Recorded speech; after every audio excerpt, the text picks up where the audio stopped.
Sot votohet për zgjedhjet nacionale, zgjedhjet parlamentare,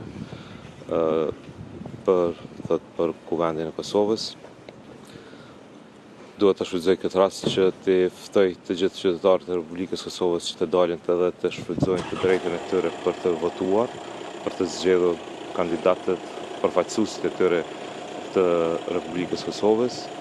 Nga ana e KQZ-s të gjitha përgatitjet janë bërë, përkundër kohës së shkurt, përgatitjeve të shumta sfidave që kemi pas, ne kemi arritur të sigurohemi që procesi të fillojë me kohë.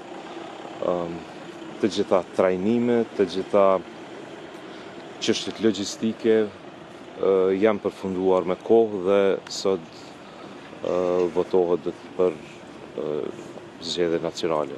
Dje kemi pas procesin e votimit në diasporë, i cili sipas njoftimeve ka shku shumë mirë, ka qenë proces i qetë, të gjithë që një pjesë e atyre që janë regjistruar për të votuar në përfaqësitë diplomatike kanë votuar.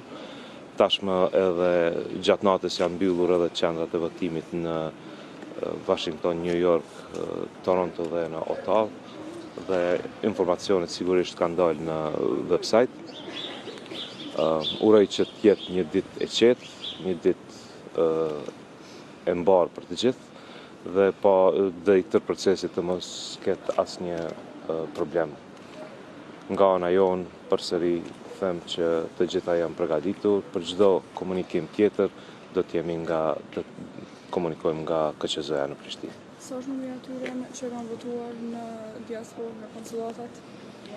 Nga informatat pa Amerikë dhe Kanadë ishte 15.600 saktësisht s'po kujtohet, por ky numër është ngritur tashmë veç pasi që janë mbyllur edhe vendvotimet në Amerikë dhe në Kanadë.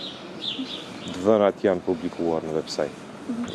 A ka ndryshime në procesin e votimit dhe dokumenteve që do të paraqiten tek ata që do të votojnë me asistencë, edhe përkatësisht çka duhet të paraqesin ata të cilët nuk dinë shkrim lexim, për shkak që ka pasur një ankesë nga komunitetet veçanërisht jo shumicë, që kanë më shumë pengesa në këtë drejtim.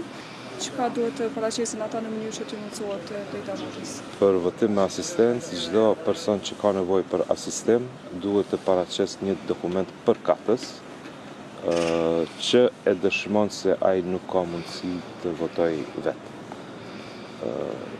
Çka unë kuptoj me dokument përkatës, varësisht prej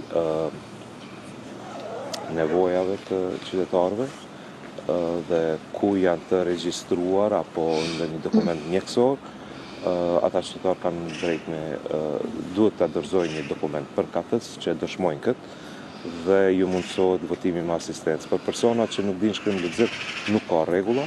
Ligji këtë kategori në 2023 e ka largu si kategori për të votuar me asistencë. Sa i përket KQZ-s, ne kemi një procedurë standarde, do të thotë edhe për këta personat, të cilët këtyre personave nuk ju mohohet drejta votimit, por që asistimi i tyre nuk mund të bëhet prapa kutisë votimit. Asistimi i tyre bëhet vetëm deri tek kutia e votimit, do të thotë mund të komunikojmë me KND për të votuar, por votën duhet ta vendosin vetë.